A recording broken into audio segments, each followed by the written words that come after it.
جی بسم اللہ الرحمن الرحیم، السلام علیکم ورحمۃ اللہ وبرکاتہ۔ میں ہوں آپ کا میزبان راحیل خلیل اور آپ دیکھ رہے ہیں جذبہ نیوز۔ کچھ دن پہلے جذبہ نیوز کے پیج پہ آپ نے کچھ ویڈیوز جو ہے وہ ملاحظہ کی تھیں، جس میں جو جہلم کے علماء ہیں، اہل سنت والجماعت کے جتنے بھی علماء ہیں یا اس کے علاوہ جو لوگ تھے، ان کی پریس کانفرنس آپ نے سنی۔ 2 دفعہ پریس کانفرنس کی گئی اور اس میں کیا باتیں کی گئی وہ بھی آپ نے سنی۔ اس کے علاوہ آپ کے کمنٹس، آپ کے میسیجز، آپ کی خواہش پر اور اس کا جو سوالات کیے گئے جو ان پریس کانفرنسز میں، ان کے جوابات لینے کے لیے آج میں آیا ہوں یہاں پہ۔ میرے ساتھ آج کے جو ہمارے مہمان شخصیت ہیں، انجینئر محمد علی مرزا ہمارے ساتھ ہیں۔ ان سے ہم بات کریں گے، ان سے جانیں گے جو سوالات پریس کانفرنس میں کیے گئے ہیں، پوچھے گئے ہیں، وہ اس حوالے سے بات کریں گے۔ السلام علیکم سر۔ جی وعلیکم السلام ورحمۃ اللہ وبرکاتہ۔ ولا حول ولا قوۃ الا باللہ۔ اللہم صلی علی محمد وعلی آل محمد۔ رحیل بھائی، آپ بالکل بے فکر ہو کے اپنے سوالات کریں، جس مرضی آپ لہجے میں کریں، مجھے اس سے کوئی فرق نہیں پڑتا۔ ہم علم کی دنیا کے لوگ ہیں، انشاءاللہ تعالیٰ کوشش کریں گے کہ اپنا مقدمہ آپ کے سامنے رکھیں۔ اللہ کا نام لے کے شروع کریں۔ علی بھائی، سب سے پہلا سوال جو بار بار کیا جاتا ہے، جو میں ابھی چونکہ جہلم کو ریپرزینٹ کر رہا ہوں، تو جو یہاں پہ پریس کانفرنس ہوئی تھی، میں اسی حوالے سے آپ سے جس بات کروں گا، اس کے علاوہ میں کوئی بات نہیں کروں گا۔ جو مین چیز یہاں پہ جو زیادہ ڈسکس ہوتی ہے، اس میں سب سے پہلے چیز آتی ہے کہ آپ اپنا نام بنانے کے لیے، اپنی شہرت بنانے کے لیے، اپنی عزت بنانے کے لیے یہ جو کچھ بھی ہے وہ آپ کریں، تو اس حوالے سے کیا آپ کچھ کہہ سکتے ہیں؟ دیکھیں جی، اگر ہم نے نام اور شہرت بنانی ہو تو ہم سے زیادہ اس وقت نام کس کا ہے، شہرت کس کی ہے؟ پلس یہ دنیا میں جب بھی کوئی اس قسم کے کام کرتا ہے تو اس کے بعد اس سسٹم کا بینیفیشری ہوتا ہے۔ یعنی دنیا میں جتنے لوگوں نے نام بنایا، یا وہ پالیٹکس میں آگے اور انہوں نے کہا ہمیں پرائم منسٹر بنایا جائے، یا انہوں نے کوئی اپنی چندہ بک لانچ کر دی، یا کوئی پیر خانہ خانقاہ کھول دی، اور اپنی آنے والی نسلوں کو بھی انہوں نے ایک فائنینشیل بہت بڑی ان پٹ دے دی۔ میں نے سسٹم سے حاصل کچھ نہیں کیا، نہ تو میری کوئی چندہ بک ہے، نہ کوئی پولیٹیکل جماعت ہے، نہ میں جا کے بڑے بڑے جلسوں سے خطابات کرتا ہوں یا ہاتھ چمواتا ہوں یا یوں کر کے اشارے کرتا ہوں۔ بھائی میں تو مولا علی کی طرح ایک سادگی کی زندگی گزار رہا ہوں، اپنے جیب سے لوگوں پہ لگا رہا ہوں۔ پلس یہ ہے کہ اگر یہ سب کچھ میں نے اس لیے کیا ہے تو میرے یوٹیوب کی جتنی ویورشپ ہے اس کی انکم تو تقریباً 70-80 لاکھ مہینے کی بنتی ہے۔ میں نے اسے ویڈیو ایڈز کے اوپر مونیٹائز نہیں کیا ہوا، تو میں نے تو اس سسٹم سے کچھ حاصل نہیں کیا، نہ میں نے کوئی برانڈ لانچ کیا ہے کہ جس کے ذریعے میں کمائی کروں۔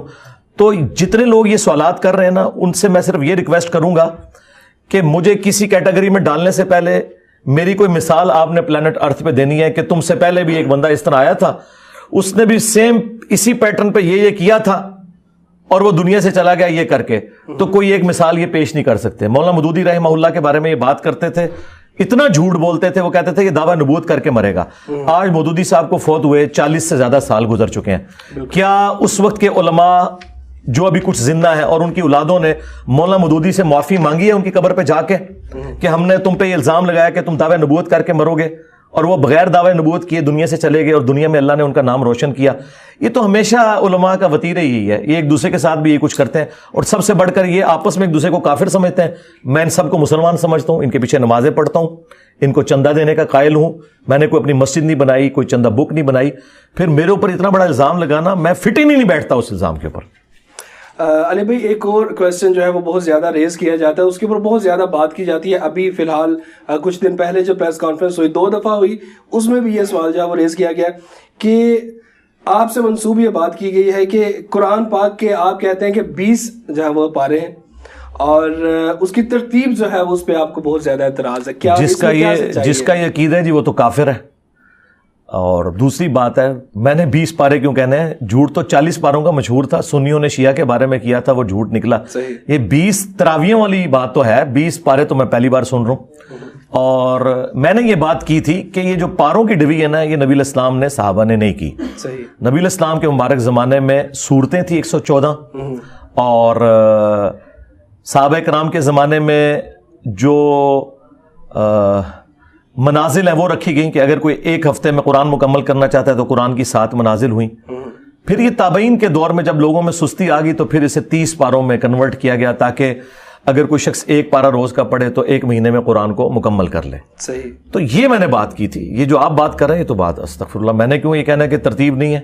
میں نے یہ بات ضرور کی تھی کہ قرآن اس ترتیب میں اس وقت دنیا میں نہیں ہے جس ترتیب میں نازل ہوا تھا. تو یہ تو ہمیں پتہ ہے کہ سورۃ العلق سب سے پہلے نازل ہوئی ہے اور وہ آخری پارے کے اندر ہے, اور سورۃ البقرہ جو مدنی سورت ہے, جب 2/3 سے زیادہ قرآن نازل ہو چکا تھا, وہ سٹارٹ میں آ گئی ہوئی ہے.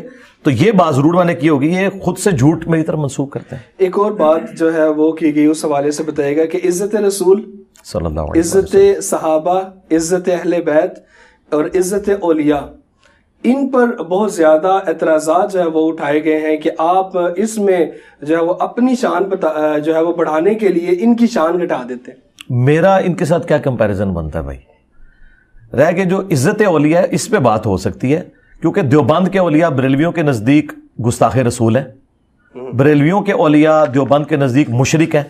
تو آپ دونوں ایک دوسرے کو کافر ڈکلیئر کر رہے ہو نا. میں تو آپ دونوں کو مسلمان سمجھتا ہوں, اور آپ کے بزرگوں نے جو کچھ کیا وہ اللہ کو جواب دے ہوں گے. اگر آپ کے بزرگوں نے اپنے ناموں کے کلمے پڑھائے, اشرف علی تھانوی رسول اللہ, تو کروڑوں بریلوی کیا اس بات کے اوپر دیوبندیوں کو غلط نہیں کہتے؟ کہتے ہیں نا. میرے کہنے پہ کہہ رہے ہیں, مجھ سے پہلے سے کہہ رہے ہیں. تو اب اسی اصول اور مبادی کے اوپر میں نے چشتی رسول اللہ کو اگر غلط کہا ہے تو اس میں کسی کو سیکھ پا ہونے کی ضرورت نہیں ہے. چشتی رسول اللہ والی کتابیں یہ چھاپ رہے ہیں, پرنٹ یہ کر رہے ہیں اور مناظروں میں دفاع کر رہے ہیں. اب میری وجہ سے کہہ رہے ہیں بعد میں کسی نے ڈال دیا, بھی میں نے تو نہیں ڈالا نا. تو تم آج سے 10 سال پہلے مناظرے کیوں کر رہے تھے چشتی رسول اللہ کا دفاع کرنے پہ؟ اور ان کی ویڈیوز موجود ہیں. خواجہ نے کیا فرمایا, سنو کہ میں کون ہوں اور کیا ہوں. محمد الرسول اللہ صلی اللہ علیہ وسلم کے دربار کے کمینے غلاموں میں سے ایک ہوں, کمینے غلاموں میں سے ایک ہوں, کمینے غلاموں میں سے ایک ہوں. اس کا مطلب ہے میں نے تمہیں بتایا یہ آ کے, تو یہ بالکل جھوٹ بول رہے ہیں.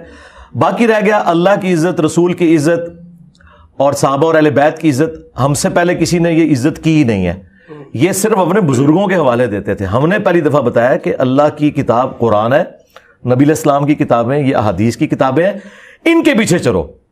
جو ہم نے کہا کہ مرنے سے پہلے مسلمان کر لے اس پہ غور, کتابوں کا خدا اور ہے, بابوں کا خدا اور. ہم تو اللہ رسول کا مقدمہ لڑ رہے ہیں ان کے بابوں کے ساتھ کہ تم لوگوں نے اپنے بابوں کی تعلیمات بتائی ہیں, قرآن و سنت کی تعلیمات نہیں بتائیں.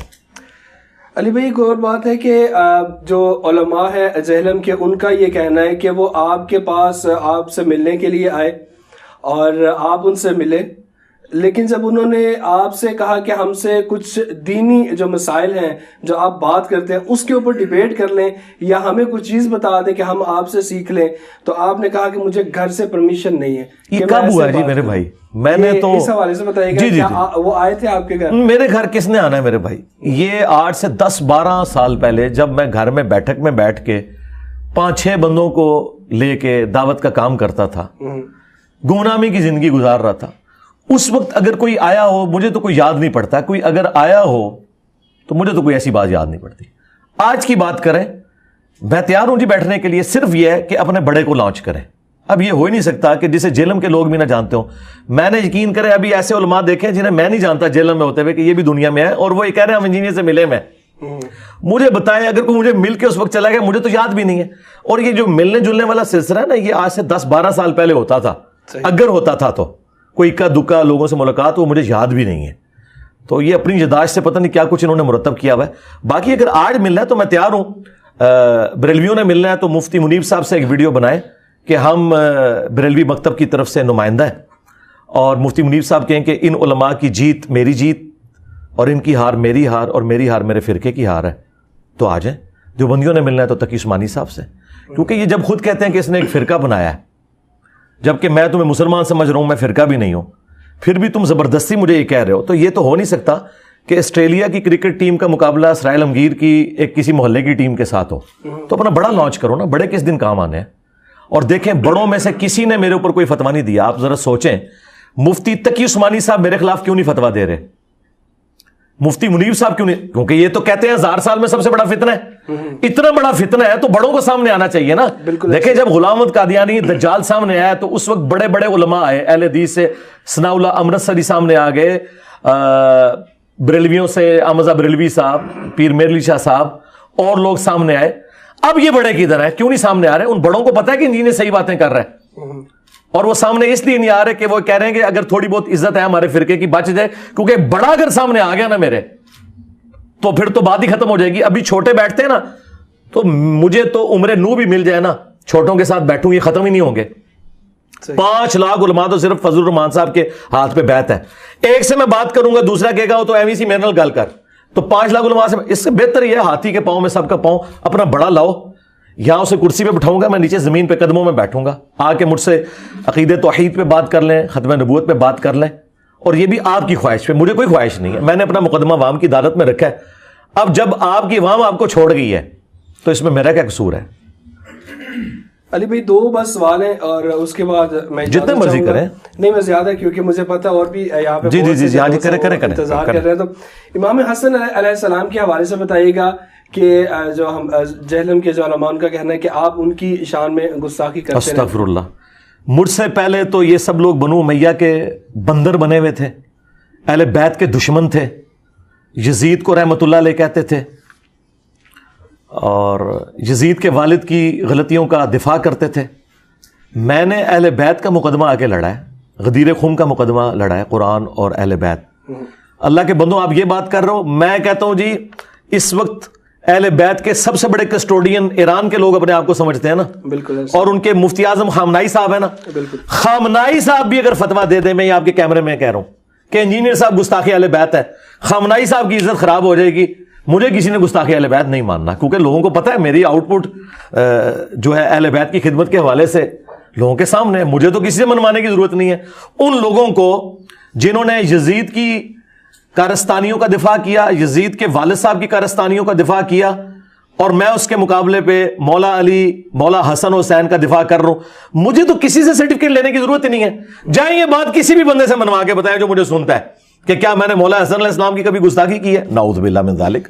یہ آؤٹ آف کانٹیکسٹ چیزیں کاٹتے ہیں, وہ اس طرح نہیں تھا. وہ لائیو سیشن میں ایک ناصبی نے جو اہل بیت کا دشمن تھا, اس کے ریفرنس سے ایک بندے نے مجھ سے سوال کیا کہ ناصبی جو ہے وہ حضرت حسن ابن علی علیہ السلام کی جو صلح ہے امیر شام کے ساتھ, معاویہ بن ابی سفیان رضی اللہ تعالیٰ عنہ کے ساتھ, اس کے پیچھے بنو امیہ کے کرتوتوں کو چھپاتے ہیں کہ بھئی حسن بھی اس میں شامل ہیں, کیونکہ انہوں نے کیوں خلافت ان کے حوالے کی. اب اس کو جب میں ریبٹل کر رہا ہوں تو میں حسن کے دفاع میں بول رہا ہوں, نہ کہ امیر شام کے دفاع میں.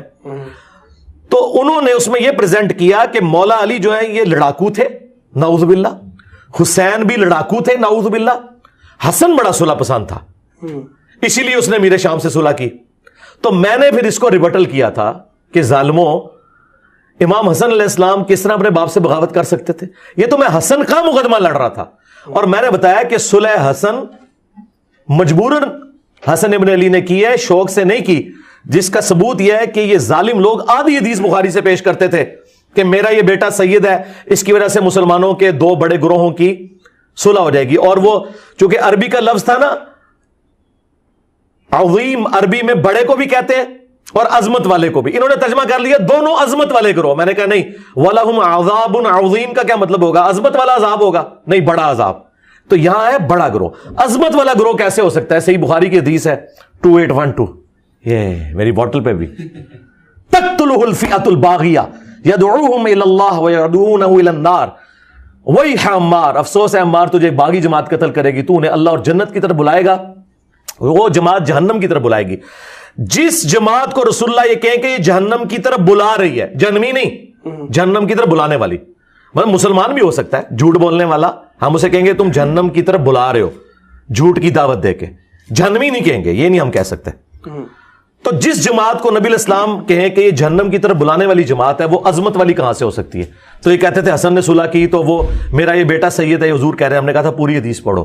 پوری حدیث یہ ہے کہ حسن ابن علی میدان جنگ میں صفین پارٹ 2 لڑنے گئے تھے, اور عمر بن عاص نے کہا کہ معاویہ میں اتنا پہاڑوں کے برابر لشکر دیکھ رہا ہوں, یہ جب تک مخالفین کو نہیں بھگائے گا, یہ موت پہ بیعت کر چکے ہیں حسن کی, یہ واپس نہیں جائیں گے, اور اگر ہم سب مارے گئے تو کیا بنے گا؟ تو حضرت معاویہ نے کہا کہ اگر یہ ہوا تو پھر, تو عمر بن عاص نے کہا کہ پھر میں بن جاؤں گا پیچھوں. آئے لکھے آ جائے بخاری چ اے سارے کس چکر اس بخاری لکھے ہے, تو انہوں نے کہا تسی مر جاؤ گے میں سنبھالاں گا پیچھوں. تو حضرت معاویہ نے کہا لو جی میرا دستے راز ہے, کہہ رہے ہیں میں سنبھالاں گا. انہوں نے کہا یار انج کر رہے ہیں صلح کر لیتے ہیں. تو انہوں نے حضرت حسن کو صلح آفر کی, وہ لشکر لے کے آئے تھے لڑنے کے لیے. یہ پوری حدیث ہے بخاری میں. اچھا پھر حسن ابن علی نے انہیں کہا کہ آپ کو پتا ہے کہ جنگوں کی وجہ سے ہمارے لوگ پیسے کے ان چیزوں کے عادی ہو چکے ہیں, اگر یہ ان سرداروں کو آپ نے مینج کرنا ہے تو آپ کو وہ مال غنیمت میں جو حصہ ہے، یہ ساری چیزیں جو خمس اللہ تعالیٰ نے قرآن میں رکھا ہے، یہ آپ نے سارا ہمیں دینا ہے. جو یہ کہتے ہیں حسن نے پیسے لے کے صلح کی تھی، وہ چیز ہے ایسی. اچھا، اور پھر سورہ الانفال میں لکھا ہے کہ اگر میدان جنگ میں کافر بھی تم سے صلح کرے تو مجھ سے صلح کر لو. نبی اسلام نے صلح حدیبیہ کی نا. یہ صلح حضرت معاویہ اگر حضرت علی کو بھی آفر کرتے نا، انہوں نے بھی صفین روک لینی تھی، لیکن آفر ان کو کی. وہ جنگ لڑنے آئے تھے. 40,000 کا لشکر کیوں آیا تھا؟ صلح کرنے کے لیے، جنگ لڑنے کے لیے. پھر حسن ابن علی نے صلح کی وہ شرائط کے اوپر. الٹیمیٹلی اس صلح کا انجام یہ نکلا کہ حسن ابن علی کو بھی زہر دے کے انہوں نے قتل کیا بنو امیہ نے، اور بعد میں حسین ابن علی کے ساتھ کربلا کی. تو میں نے کہا تھا صلح حسن منسوخ ہو چکی ہے. حسن نے اس لیے صلح نہیں کی تھی کہ مجھے زہر دیا جائے اور میرے بھائی کو قتل کیا جائے، اور ان لوگوں کے بعد بھی ممبر رسول پر بنو امیہ جو ہے وہ حضرت علی اور ان کے چاہنے والوں کو لعنت کرے. ٹھیک ہے، جو صحیح مسلم میں 6229 ہے، لعن اللہ ابا التراب. یہ صلح حسن کے بعد کی حدیث ہے، کیونکہ ہے کہ مروان کی اولاد میں سے ایک بندہ گورنر بنا مدینے کا. تو مروان کی اولاد میں سے بنا، تو یہ تو آپ سمجھ لیں کہ مروان کی اولاد اگر عبد الملک بن مروان ہے، پھر تو یہ واقعہ کربلا سے بھی بعد کا واقعہ ہے. تو نہیں رکی لعنت، اور مسلم کے الفاظ ہیں 6229 نمبر حدیث، لعن اللہ ابا التراب، ابو تراب پر لعنت. یہ پورا سینیریو تھا جس میں نے کہا کہ صلح حسن کے پیچھے نہ چھپو. صلح حسن یہ نہیں تھی جو تم سمجھ رہے ہو. اور پھر میں نے کہا تھا وابیو تم تو کہتے ہو کہ قرآن و حدیث کے بعد ہم کسی کی بات کو حجت نہیں مانتے، تو حضور تو بخاری میں حدیث ہے آپ کی کہ یہ باغی جماعت ہے جہنم کی طرف بلانے والی. اب جب حضور یہ کہہ رہے ہیں تو حسن کے پیچھے کیوں چھپ رہے ہو؟ رسول اللہ کے مقابلے میں حسن تو شاہی کوئی نہیں. یہ میں نے جملہ اس وقت بولا تھا. تو یہ کیا مسلمانوں کا عقیدہ نہیں ہے؟ حسن ابن علی کے سامنے میں اگر کہوں نا کہ حضرت رسول اللہ کے مقابلے پہ آپ شاہی کوئی نہیں، تو حسن ابن علی بھی مجھے سینے سے لگا لیں گے کہ تو صحیح پہنچا ہے کہ مجھے سب کچھ رسول اللہ کی نسبت سے. میں نے اپنے سامنے کمپیئر کیا تھا، اور میں حسن کے دفاع میں کہہ رہا تھا کہ حسن کی صلح کو آپ ملائن نہ کرو، حسن کے پیچھے امیر شام کو نہ چھپاؤ. ٹھیک ہے، کیونکہ تم لوگ تو کہتے ہو حدیث حرف آخر ہے، تم تو امام حسن کو مانتے ہی نہیں ہو، تو تم حدیث میں کیوں نہیں چلتے؟ تقتلہ الفئۃ الباغیہ یدعوہم الی اللہ ویدعونہ الی النار. الٹا تم جا کے صلح حسن کے پیچھے چھپ رہے ہو. تو تمہیں تو میں تمہاری ڈاکٹرن پہ بتا رہا ہوں کہ رسول اللہ کی جب حدیث آ گئی ہے تو رسول اللہ کے مقابلے میں تو حسن شاہی کوئی نہیں. یہ میں نے بات کی تھی. اب انہوں نے کہا، حالانکہ جملہ بھی جو انہوں نے کاٹا وہ بھی پرفیکٹ ہے. میں نے کہا تھا کہ کروڑوں حسن بھی ہوں، رسول اللہ کے مقابلے پہ کوئی شے نہیں. میں نے اپنے ساتھ تو کمپیئر نہیں کیا. یہ ایبسولوٹ جملہ بھی لیا جائے تو کیا گستاخی ہے؟ بالکل ایسا ہی ہے جو آپ نے کہا. کیا حسن جرت کریں گے کہ میں رسول اللہ کے مقابلے میں شے ہوں؟ اور میں یہاں کوئی رسول اللہ اور حسن کا مقابلہ نہیں کروا رہا تھا، ان کو میں پھکی دے رہا تھا اینٹی وینم. ٹھیک ہے، اور یہ جب یہ اس طرح طریقے سے بات کرنا نا، یہ اللہ کی سنت ہے. اللہ نے قرآن میں کہا ہے کہ عیسیٰ کی مثال اللہ کے ہاں آدم کی سی ہے، کن فیکون ہوا. یہ کیوں کہا؟ وہ کہتے تھے عیسیٰ اللہ کا بیٹا ہے، تو اللہ نے کہا کہ بھئی آدم بھی تو بغیر باپ کے پیدا ہوا ہے. یہ پھکی دے کے سمجھایا. اس سے تو تم بھی بندہ مان رہے ہو، بلکہ کرسچنز تو کہتے ہیں کہ ساری غلطی ابے کی ہے. بھئی وہ پیغمبر بغیر باپ کے اور بغیر ماں کے پیدا ہوا ہے، وہ تو خدا نہیں ہے. اور عیسیٰ جس کی ماں ہے صرف باپ نہیں ہے وہ خدا ہے. تو یہ کون سی بات ہوئی؟ تو اس طریقے سے اینٹی وینم دے کے، الزامی جواب دے کے سمجھانا یہ اللہ کی سنت ہے. علی بھائی، امام کعبہ سے مناظرہ آپ کرنا چاہتے ہیں اور انہیں تو عربی آتی ہے، پنجابی اور اردو نہیں آتی، تو علماء علم کہتے ہیں کہ آپ ہم سے مناظرہ کر لیں، انہیں کیوں بلا؟ نہیں، میں نے کیوں مناظرہ کرنا ہے؟ مجھے تو میرے بھائی کسی سے مناظرہ کرنے کی ضرورت ہی نہیں ہے. یہ میں نے ریبٹل کیا تھا. یہ وہی جو میں ان کو کہہ رہا ہوں کہ اپنے بڑوں کو لانچ کرو. مجھے تو مناظرے کا شوق ہی نہیں میرے بھائی. امام کعبہ کی کیا عزت ہے؟ امام کعبہ کے لیے اتنا ہی کافی ہے کہ پاکستان کے آدھے سے زیادہ مسلمان یہ کہتے ہیں اس کے پیچھے نماز ہی نہیں ہوتی، بریلوی. اور 8 بریلوی امام کعبہ کے دفاع میں کھڑے ہوئے ہیں. ہائے صدقے، اوے توڑے وڈیاں نے انہوں نے اسلام تو باہر کڈیا ہوا ہے خارجی کہہ کے اور نجدی کہہ کے. تسی امام کعبہ نو کتنے لے آئے وچ؟ اچھا، دوسری بات یہ، میں نے یہ بات کی تھی کہ اپنے یہ اہل حدیثوں سے بات ہوئی تھی نا، وہ اپنے چھوٹے چھوٹے بچے لانچ کرتے تھے. میں نے کہا بڑا لانچ کرو، پاکستان سے کرنا ہے تو شاذ میر کو کرو، اور اگر تم سمجھتے ہو پاکستان میں اس لیول کا کوئی نہیں ہے، امام کعبہ ہے، تو اسے لے آؤ. میں نے یہ نہیں کہا تھا کہ مجھے شوق ہے اسے بات کرنے کا. یہ کہتے تھے ہم نے بات کرنی، تو میں نے کہا بڑا لے کے آؤ. تو اس میں امام کعبہ کا اس لیے کہا کہ امام کعبہ کو اگر انگریزی نہیں آتی اور اسے اگر اردو نہیں آتی ہے، کوئی کامن زبان دیکھ لیتے ہیں، اور یا کہ انٹرپریٹیشن کے لیے ساتھ بندہ بٹھایا جا سکتا ہے. مجھے کوئی شوق نہیں بیٹھنے کا. مجھے بتائیں یار، امام کعبہ سعودی عرب کا چینل یوٹیوب پہ لائیو لگا ہوتا ہے، جب وہ تلاوت کر رہا ہوتا ہے آپ دیکھیں کتنے بندے دیکھتے ہیں. پوری دنیا کعبے کو دیکھتی ہے نا. ہمارے ایک اسٹوڈنٹ کی جو چھوٹا سا چینل ہے اس کی ویورشپ جو ہے سعودی عرب کے چینل سے زیادہ ہے. جا کے کھول کے دیکھ لیں یوٹیوب پہ.